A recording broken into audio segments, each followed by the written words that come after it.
Mini world. दूर किसी जंगल में तरह तरह के पक्षी रहा करते थे। उन सब में बहुत प्यार था। वो सब एक दूसरे के दोस्त थे। अच्छे बुरे समय में एक दूसरे की मदद करते थे। गोरी कौवी अपने 2 अंडों पर बैठी हुई थी जब आसमान में उड़ती हुई एक चील की नजर उस पर जाती है। जालिम चील वहाँ आ जाती है। कौवी, हटो यहाँ से, दूर हो जाओ। मुझे ये ताजा ताजा अंडों का स्वाद चखने दो।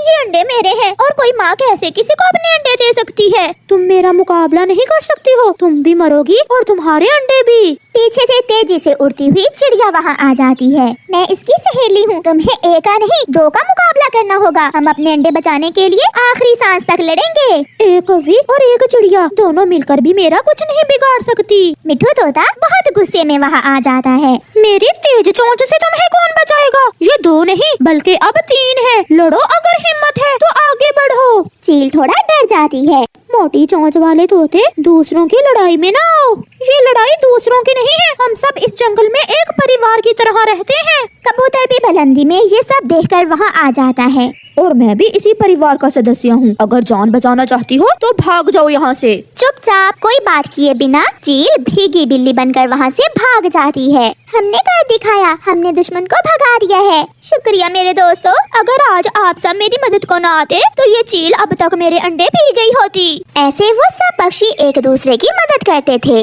चील दोस्त, बहुत गुस्से में हो, क्या हुआ है? उन सब पक्षियों ने मिलकर मेरी बहुत बेइज्जती की है। मैं ये बात भूल नहीं सकती। आज तक किसी ने ऊंची आवाज में मुझसे बात नहीं की, मगर आज उन्होंने मुझे उस कौवे के अंडे नहीं पीने दिए। आप चिंता न करें चील दोस्त, मैं जाता हूँ। अब मुझे क्या करना होगा? कुछ ऐसा कि जिससे वो दोस्त आपस में लड़े और उनकी दोस्ती खत्म हो जाए। मैं जल्द लौट कर आऊँगा। दोस्त, मेरा इंतजार करना। ऐसा कहते हुए बुरा कौवा जंगल की तरफ चला जाता है। गोरी कौवी नदी पर पानी पीने आई हुई थी। बुरा कौवा वहाँ आ जाता है। मैं बुरा हूँ। मैं एक ऐसे टापू पर रहता हूँ जहाँ फलदार पेड़ हैं, ठंडे पानी की नदियाँ और मीठे मीठे फूलों का रस भी। अच्छा, फिर तो तुम्हारा टापू बहुत सुंदर है, मगर यहाँ तो इतने फल नहीं हैं। मैं घूमने के लिए यहाँ आया हूँ। क्या तुम मुझसे दोस्ती करोगी? क्या तुम मुझे अपने जंगल की सैर करवाओगी? अगर तुम ऐसा करोगी तो मैं भी आपको अपने टापू पर लेकर जाऊँगा। और अगर आपको मेरा टापू पसंद आए तो आप वहाँ रह सकती हैं।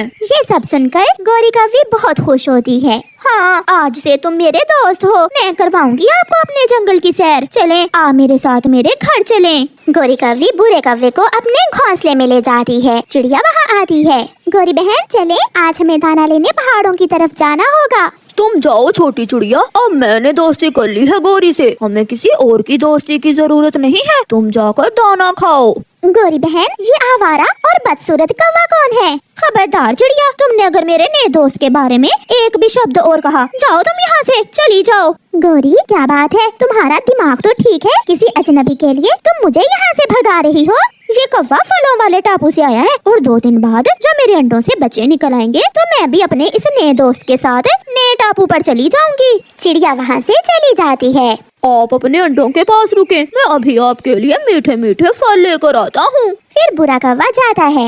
ऐसे ही 2 दिन गुजर जाते हैं और गोरी कौवी के अंडों से 2 छोटे छोटे बच्चे निकल आते हैं। कहाँ तक पहुँचा काम? मैं अब और इंतजार नहीं कर सकती। अंडों से बच्चे निकल आए हैं। अब आप अंडे नहीं बल्कि उस कौवी के छोटे छोटे बच्चे ही खाओगी। बुरा कौवा फिर से जंगल में जाता है। ये मीठा फल मैं आपके लिए लाया हूँ। तुम बहुत अच्छे कौवे हो, मेरा कितना ख्याल रखते हो। आप तैयारी करें, अब मैं आपको लेने आया हूँ। आप अपने बच्चों के साथ मेरे टापू पर आ जाएं। रुको, मैं अपने बच्चों के लिए फूलों से टोकरी बना लूं। बच्चे छोटे हैं ना, अभी उड़ नहीं सकते। आप यहाँ मेरे बच्चों के पास रुको, मैं अभी फूलों की टोकरी बना कर लाती हूँ। गोरी कौवी फूल लेने चली जाती है।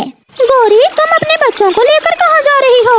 वहाँ जहाँ तुम कभी नहीं गए हो। मैं फलों वाले टापू पर जा रही हूँ जहाँ मीठे रसदार फल हैं। उस अजनबी कौवे के लिए तुम अपने पुराने दोस्त भूल जाओगी। अब मेरे अंडों से बच्चे निकल आए हैं। मुझे अब तुम में से किसी की भी जरूरत नहीं है। मैं जाऊँगी, मैं जरूर जाऊँगी। फिर गोरी कौवी फूलों से एक टोकरी बनाती है और वहाँ से चली जाती है। मैं आपकी मदद करता हूँ। लाएं, आप ये बच्चों वाली टोकरी मुझे पकड़ा दें। सब जलते हैं मुझसे, मिठू भी चिड़िया भी। वो मुझे तुम्हारे साथ जाने से मना कर रहे हैं। वो जलते हैं कि तुम मीठे फल खाओगी और वो खाएंगे सूखा दाना। सफर शुरू होता है। भूरा गोरी कौवी के बच्चों वाली टोकरी उठाता है और गोरी पीछे पीछे। गोरी ना जाओ, वापिस आ जाओ। गोरी मत जाए, हमें छोड़कर मत जाए। सब आवाजें देते हैं मगर गोरी कौवी किसी की बात पर कोई ध्यान नहीं देती। वो चली जाती है। थोड़ी देर यहाँ आराम कर लेते हैं, पानी पीने के बाद हम बाकी का सफर शुरू करेंगे। अभी हमें और कितना आगे जाना होगा ने दोस्त? यही समझो कि सफर खत्म होने ही वाला है। पीछे से बड़ी चील गुफा से निकलकर बाहर आती है। सफर खत्म हुआ कौवी, अब कौन तुम्हें और तुम्हारे बच्चों को मुझसे बचाएगा? दुष्ट चील, तुम फिर से आ गई हो। दोस्त, मेरे नए दोस्त, मेरे बच्चों को इससे बचाओ। पागल कौवी, कौन दोस्त? ये तो सब हमारा प्लान था तुमसे बदला लेने का। ये सुनकर गोरी की आंखें खुली की खुली रह जाती हैं। याद करो वो वक्त जब तुम सबने मिलकर मुझे अंडे नहीं पीने दिए थे और मुझे भगा दिया था। लाओ, अब ये अपने बच्चे मुझे दे दो। चील आगे बढ़ती है। भूरा कौवा गोरी को पकड़ लेता है और गोरी कौवी की आंखों के सामने चील उसके बच्चों को मार देती है और खा जाती है। बुरे, इसे छोड़ दो ताकि ये वापस जाकर अपने दोस्तों को बता सके कि मुझसे दुश्मनी की सजा बहुत बड़ी मिलती है। अंडों के बदले बच्चे खाती हूँ मैं। गोरी तो ऐसे थी जैसे कोई मूर्ति हो। वो चुप थी। वो रोती हुई वापस जाती है। उसका घोंसला उजड़ चुका था। वो बहुत रोती है, पछताती है, मगर अब तो समय लौटकर नहीं आने वाला था। वो वापस आ जाती है और एक सूखे पेड़ पर बैठकर रोती रहती है, मगर कोई भी उसे चुप करवाने वाला नहीं था, क्योंकि उसने अपने नए दोस्त बनाने के लिए अपने बचपन के दोस्तों को छोड़ दिया था। वो अकेली रह गई थी। प्यारे दोस्तों, इसीलिए तो कहते हैं कि हमें कभी भी किसी अजनबी पर विश्वास नहीं करना चाहिए। और प्यारे दोस्तों, इस कहानी को लाइक करना बिल्कुल मत भूलना।